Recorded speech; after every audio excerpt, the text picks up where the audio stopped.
Hi, welcome to the Turning the Keys podcast, the place where I will share the insights and tools that have helped me in my journey. And maybe this can help you too or serve you somehow. I am Anaya Sotan and I am glad to be here. Guys, this was the most difficult episode so far. And the reason for it are two words that you can read on the title of the episode: Impostor Syndrome. Who never, huh? I feel that now this acknowledgement of imposter syndrome is becoming stronger because of social media. And I was noticing something the other day. As we know, the algorithm will try to show you content based on the things he thinks you like. So now I am in my healthy phase, trying to eat well and work out more. And those are the subjects that are interesting me more at the moment, and I've been watching them. And more videos started to come. And it was funny because I saw how this can drive you insane. So let's say I saw a video on which kind of squat you should do if you want to grow a certain muscle. And then you watch the video, you're like, oh, okay, nice. I'm going to do that. I'm going to insert this in my workout plan. And then you scroll a little bit more and you see something like, if you're squatting like this, stop. And it's like exactly the same exercise you just saw.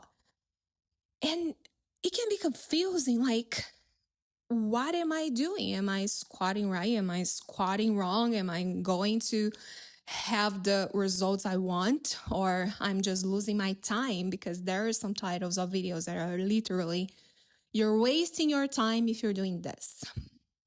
And videos like that started to pop out more and more. Videos saying that you are exercising wrong, that you are eating wrong, that you're educating your kids wrong, that you're in a relationship and doing everything wrong. And I believe you know why those videos are becoming popular, don't you? It's because it has views. All the content is tailored to get views, to get likes, to get you to comment right there. So it has to be something that calls people's attention. And what calls people's attention is telling, hey, you are wrong. It's bringing them the sense of being inadequate. And notice that I said bringing and not giving, because social media doesn't have the power to give us this inadequate feeling. It is already in us. It just brings to the surface. And I think this is very dangerous because some people, they might have this feeling so intense inside of them. They might decide, hey, I am inadequate. I don't belong anywhere. I don't do anything right. I might just as well accept this already and be done with my life. And you know what this means, right? This sociologist called Émile Durkheim, he was French, I think. Anyway, this guy, he introduced the concept of societal enemy. Not enemy, enemy with the A at the beginning. And this means a norm breakdown. So let's say that we are living in a certain way for a couple of decades or a couple of centuries, and then we have an event that changes the way we are living, change the norms. This can be a war, a recession, political crisis, or any sudden changes that would modify the status quo. Like the social media expansion. Look at what social media was 10 years ago and what is now. And you will see how quickly it expanded and what it means now. Because before, social media was just something that would, post and share with your friends. Now became a business. It's where you go to sell ideas, products, lifestyle, and also a place to get some quick dopamine by watching funny videos and seeing memes.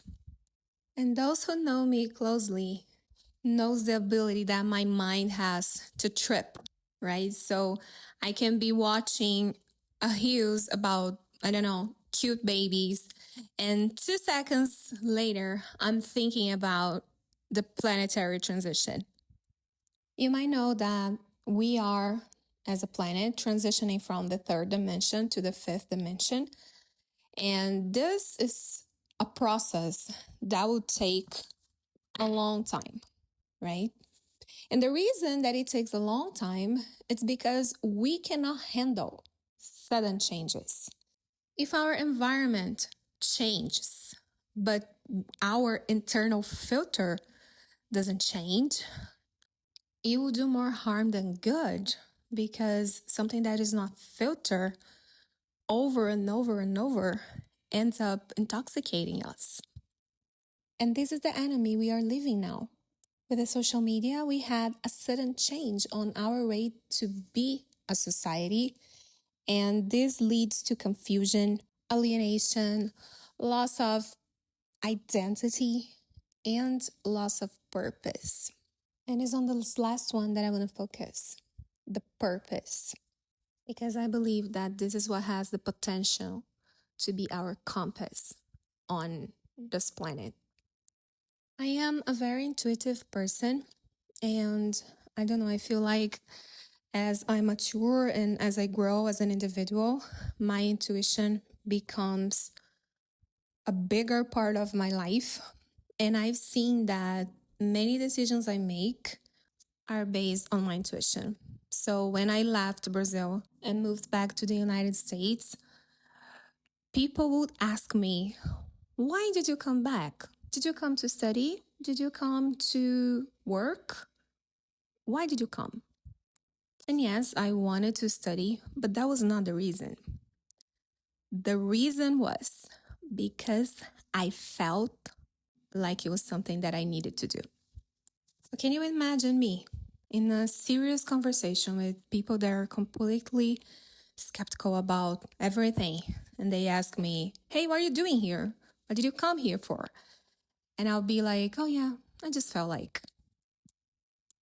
They will be like, this girl is crazy. And not that I'm not, but not like that. I don't think following my intuition makes me crazy. I think just make me me. But I also feel like there is this good vibes movement growing, and I don't know, my opinion, sometimes it seems like everything is so romanticized, including the intuition. Because our intuition is perfect, but we are not. We have countless limitations, and our intuition has to coexist with our anxiety. And we all carry some level of anxiety with us. You might be evolving to a point where it doesn't control your life anymore, but you feel, it's there. It brings you that sensation of, oh my God, the floor is not under my feet right now.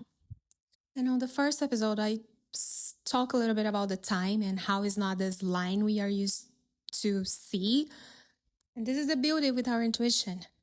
Most of the times we don't see the whole picture. We just see the next step. On the movie The Secret, they gave an example that I carry with my life.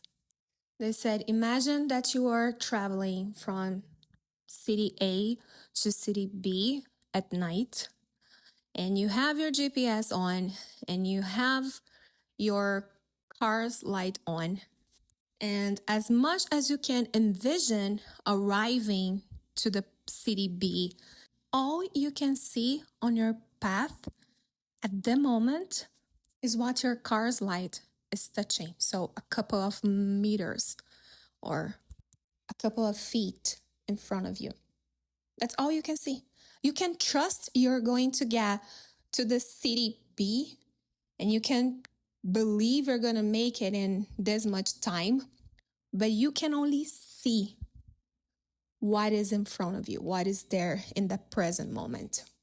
You don't know if you're going to hit a deer on your way and that will delay your trip, or you might not make it at all, or if you're going to have a flat tire, or if you need to pee and stop at a gas station that will take you longer to be where you want to be. You don't know. And the more we embrace that we don't know, more peace we will find in our hearts. So this podcast I've started because my intuition told me so. It just told me, share your thoughts on a podcast, and the podcast will be named Turning the Keys. It didn't tell me, hey, start this podcast because we want 1,000 people to watch it or because we want 1,000,000 people to watch it. Starting this was never about who we're going to watch. It was about what am I doing? That's why I don't market this. If you came to this podcast, it was because I share with you or somebody close to me share with you. And on the same way I was meant to record this episode, you were meant to be here listening. On the first episode, I have technical issues. If you hear the audio is not fully smooth, there are some subtitles that are not fully correct. But it was my first, and I allowed myself to post it without thinking it was perfect because I was accepting myself more and being aware that, hey, I'm not perfect. I don't need to be perfect. I just need to start. And I feel happy sharing part of my story with whoever was going to listen. I was not questioning if I was right or wrong on the things I was saying. I was just saying it, just letting it be. The second episode was a bit different. I woke up like 1 a.m. with an idea in my head, and I felt that the second episode was going to be about that. So I wanted to record it so I wouldn't forget. But when I started recording it, I just recorded almost the entire thing. The ideas kept coming, and I was trying to connect them. But when you do a podcast and you edit, you hear yourself 1,000 times. And the idea that was basically channeled by me, it started to bring me doubts. And I started to feel so stupid saying those things, posting that episode. I was like, what am I saying? This is so bad. Like, this is embarrassingly bad.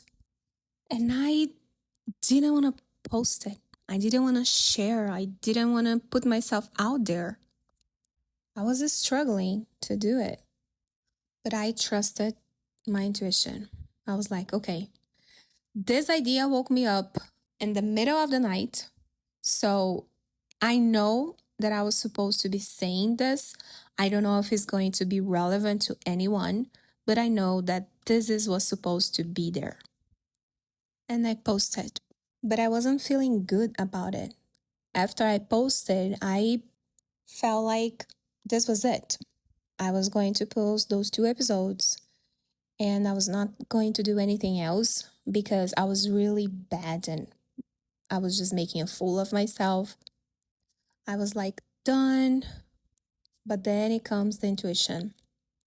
I am very intuitive, but I am also stubborn.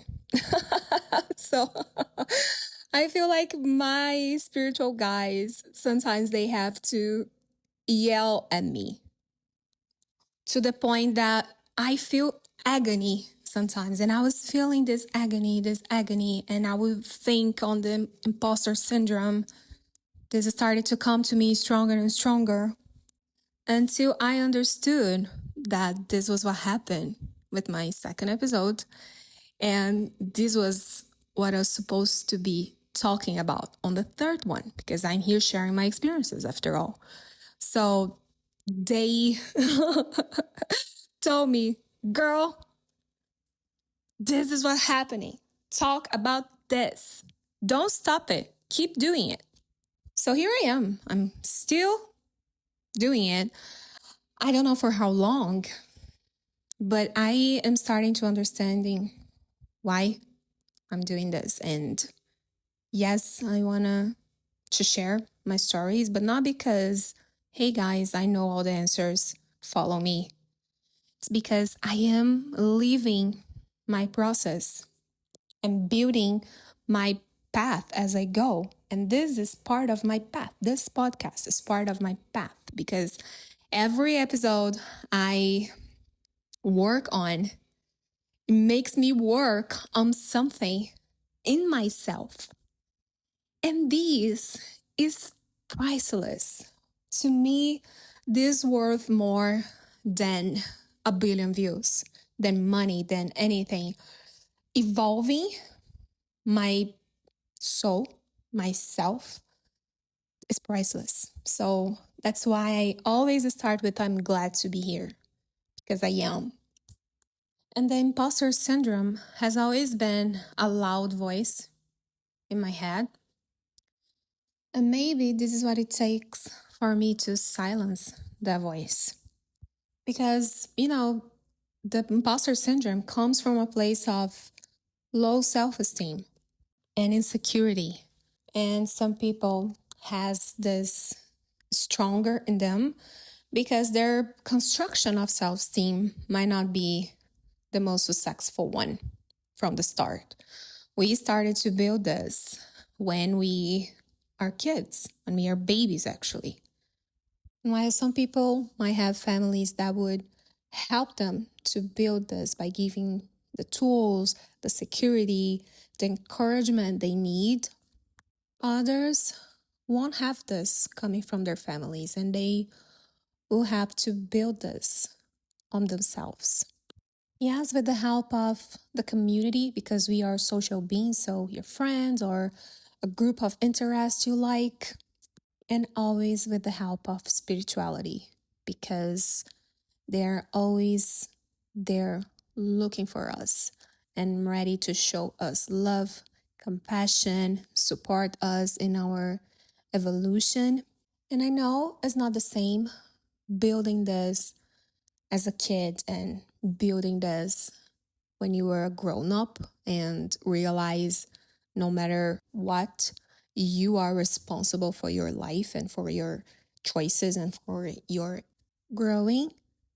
I wanted to know that you are loved and you are supported, even when you cannot see it, even when you cannot feel it. I'm going to share 5 ways on how the imposter syndrome can manifest to give you some perspective about it. The number one is internal pressure. And I think was the one that triggered me on not wanting to post the second episode, because I've had some people that heard the first episode and say that they like what I said, that it resonates with them. And I felt pressure on posting the second one, like, oh my God, people liked the first one and now they might not like the second one. How I'm gonna face these people? I'm going to disappoint them. And the number two was part of the combo. The number two is downplaying success. In Brazil, we have a saying that is, I don't even have an outfit for this. So when you have an event or a situation in your life that is becoming true and you don't feel ready, you say, I don't even have an outfit for this. And I feel that we get used to, losing so much that when things start to work for us, we don't even have an outfit for this. And success can mean so many things, For one person, success can be, I don't know, making a lot of money. As for other person can be starting a new job. And sometimes we accomplish things that we wanted to accomplish, that it was something that we were rehearsing in our heads. Oh, I want to do this. I want to start this. And then we finally do it. And we hit the third way where this imposter syndrome manifests, which is comparison trap. It's like you want to be happy for what you've done, but you cannot because someone somewhere did something bigger, better, and more significant than what you did. And this can look like you want to start to run, right? You do zero exercise, but you started to feel the urge of starting something and you decide that running is the best option for you. And you wear the appropriate shoes, appropriate clothes, and you go out there running and you run a mile. 2 weeks ago, you were running nothing. You were scrolling on your phone and eating unhealthy snacks. But today, you ran a mile. This is success. This is a victory. But you don't feel like that sometimes because your friend ran 5 miles. The influencer that you followed wakes up at 4 a.m. and runs 10 miles every other day. So, what is 1 mile? Nothing. It can be nothing comparing to someone else, but is extraordinary comparing to yourself yesterday. I used to be terrified with the idea of being an average person. It was like mediocrity was worse than death. I need to be different. I need to be something else. And I feel like there's a lot of blah about this. I've heard motivational quotes saying, oh, be extraordinary and this and that. But the thing is, when you are thinking, I am ordinary or I am extraordinary, you are thinking based on comparison because mediocrity comes from median. So you have this sum of people that you look up to and you want to be above them. They are your starting point. Also, if I am better than these people, I am an extraordinary person. But when we compare ourselves to others, we are not growing because we can only grow when we look at ourselves and we understand where we are today. So tomorrow, when I look back, I will understand if I am still on the same place, if I grew, or if I fell behind. This is the only way. José Saramago has a quote that I love and says, we could be so much better if we didn't want to be so good. And this brings us to number 4, perfectionism. And I remember doing interviews and studying how to do interviews. And they will ask, oh, what is your biggest flaw? And one of the most acceptable answers for this question was, I'm a perfectionist. So the concept was if you are a perfectionist, you will be a great employee because you will always be struggling to be the best. No work that I do is good enough, so I must keep doing it. And this can be quite the opposite. People that have too much perfectionism on them, they might not do things because they will feel incapable of starting something or delivering something that is not perfect.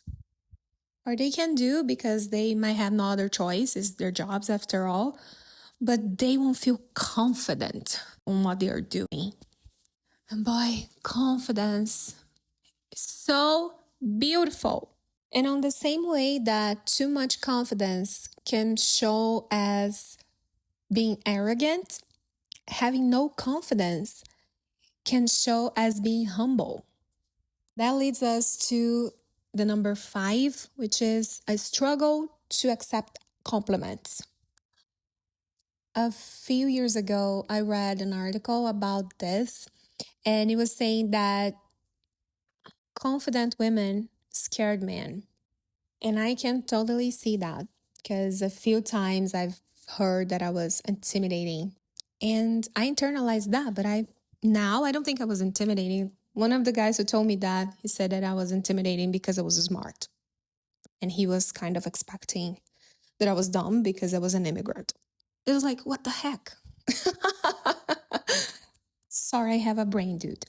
But I feel like there is this idea that for a woman to be seen as lovable, it's like she doesn't have to know her own value. Just observe, like, your friend come and compliment you, say, hey, you look nice. And you reply to that compliment with, girl, shut up. I got this dress on a sale. Like, what is the difficulty of saying thank you? And more than saying it, feeling it. Because we are all great in our own way. And I know you know that, but perhaps you need to remember. And on the description of this video, I'm going to leave a song that I love. It's called Child of Love. I've cried several times with this song. It always takes me to a place of reflection and self-healing. I recommend that you listen to the song and let it flow into you and embrace the feelings that might arise. Okay? I believe that remembering who you are and connecting with your true essence would help you navigate this moment of confusion, inadequacy, and the more you connect with your true essence, it becomes easier to understand your purpose. And when you know who you are and you know what you're doing, you become unstoppable and fulfilled. That's what I wish for you. Thank you for your time. See you.